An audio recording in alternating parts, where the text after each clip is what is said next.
Hi, welcome to day 17 of moving from inaction to action. And today I'm going to talk about something that I learned, which seems to be pretty obvious, but then it also sometimes doesn't make sense. So I got to read this and I got to understand a concept today where even during an interaction I got to learn this कि अगर आपके for example conflicting ideas आ रहे हैं कोई भी, for example आप कोई भी हैबिट करने जा रहे हो, तो आपके पास कॉन्फ्लिक्टिंग आइडियाज़ है कि मुझे ये रूटीन करना चाहिए, मुझे ये रूटीन करना चाहिए, मुझे ये रूटीन एज अ होल करना भी चाहिए, नहीं करना चाहिए, क्या इसका कोई मतलब है, जो मेरा विज़न है वो तो कुछ और है, मैं कर कुछ और रहा हूँ या रही हूँ, या फिर कुछ भी। बहुत सारे कॉन्फ्लिक्टिंग थॉट्स हमारे यहाँ पे हमेशा आते रहते हैं हमारे दिमाग में। हम कुछ भी स्टार्ट करते हैं तो उसे कैसे काउंटर करें, क्योंकि वो एक बहुत बड़ा एक्शन है जो कभी कभी आगे पीछे करना मुश्किल हो जाता है। तो how to tackle that is extremely important and I feel tackle करने से ज़्यादा we have to understand a concept which is that कुछ भी कोई भी अगर ज़िंदगी में for example there is some conflict, that means there is progress. Now this might sound very counterintuitive कि ये क्या बात है कि कॉन्फ्लिक्ट है मतलब कैसे प्रोग्रेस है। Conflict means that you are trying to understand something, you are trying to grow on something, you are trying to act upon something which is our motto. कि अगर आप कुछ ट्राई कर रहे हो तो ही तो आपको क्वेश्चंस होंगे। अगर आप बैठे हो कि कुछ नहीं करना है, ठीक है कोई बात नहीं, ऐसे बैठे हम लोग आराम से, तो आपको कोई क्वेश्चंस आएंगे नहीं। आपको क्वेश्चंस तभी आएंगे आप कुछ भी स्टार्ट करोगे नया, कुछ भी नया फॉर दैट मैटर। एंड उसी से ही फिर उसके बाद आपको धीरे धीरे करके क्लैरिटी आएगी, बट वो क्लैरिटी का रास्ता एज अ होल भी एक्शन ही होगा। वो एक डायरेक्शन भी है, हमारा अल्टीमेट मोटो भी है।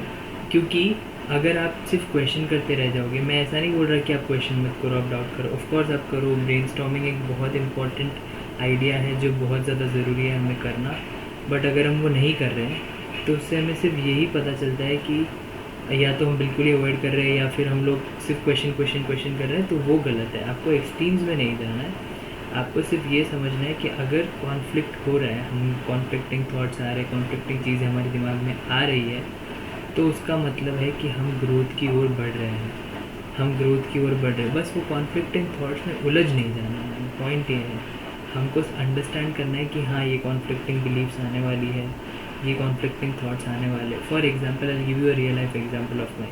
आई हैव स्टार्टेड डूइंग योगा। तो मेरे लिए स्टार्टिंग से यही रहा है कि yoga has been much better than gym और other form of exercise, strength training and whatever. मेरे लिए flexibility, working on flexibility and overall बस थोड़ा सा मस्कुलर फ्लेक्सिबिलिटी एंड मूवमेंट थोड़ा सा मेरे लिए ज़्यादा वर्क करता है। बट मेरे लिए हमेशा ये क्वेश्चन रहा है कि जिम करो, थोड़ी बॉडी ऐसा ही बनाओ, you will feel stronger, you will feel better, you will feel that momentum. तो I always have this question कि योगा करने से उतना कोई मतलब नहीं है, you are not burning a lot of calories and हमेशा मेरे दिमाग में थॉट चलता रहता है। But then eventually I got धीरे धीरे when I started acting upon my yoga routine, I didn't stop it. Of course I had this question कि नहीं योगा वर्सेस जिम, ये करना चाहिए वो करना चाहिए, but still I went with yoga, it kept doing it and eventually when I did it I felt that कि हाँ बात सही है कि जिम का इंपॉर्टेंस है, at least for my life. I am not going in to debate of what is better, yoga और gym, but for me I feel that okay मेरे को मस्कुलर आई थिंक थोड़ा मस्कुलर मास बढ़ाना है, मुझे थोड़ी सी मेरे को थोड़ी सी मसल मास इंप्रूव करना है, मेरे को थोड़ा बॉडी इंप्रूव करना है, मेरे को थोड़ा एनर्जी रिलीज़ होना चाहिए जो ज़्यादा जिम में होगा एज़ कम्पेयर टू योगा। तो मैं ये समझ रहा हूँ ये बातों को, but that doesn't mean I have stopped doing yoga. What I have come as an alternative is कि मैं कुछ 1-2 महीने के लिए योगा करूँगा, make a habit of my body at least moving. अगर मैं ज़ीरो से सीधा जिम पे जाऊँगा तो मुझे पता है कि मैं अगले दिन जाके छोड़ के आ जाऊँगा। मैं अपने बॉडी को कंडीशन, माइंड एंड बॉडी को कंडीशन कर रहा हूँ कि ये वर्कआउट कर सकता है, ये कुछ जिम कर सकता है, एटलीस्ट कुछ मूवमेंट कर सकता है, and eventually then I move on to gym. Gym for me would be a good solution of course eventually, because I'll be in a very positive environment, I'll be in a good environment, I'll be going there, watching people and also doing stuff which will release my energy, release my tension from the body.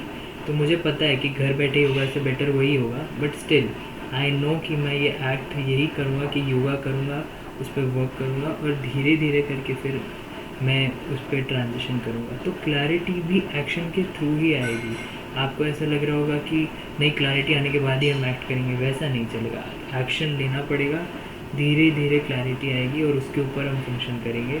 तो conflicting thoughts या conflicting believe आ रहे हैं तो कोई बात नहीं, that means you are moving towards growth और moving towards progress. Without war there is no peace, always remember that.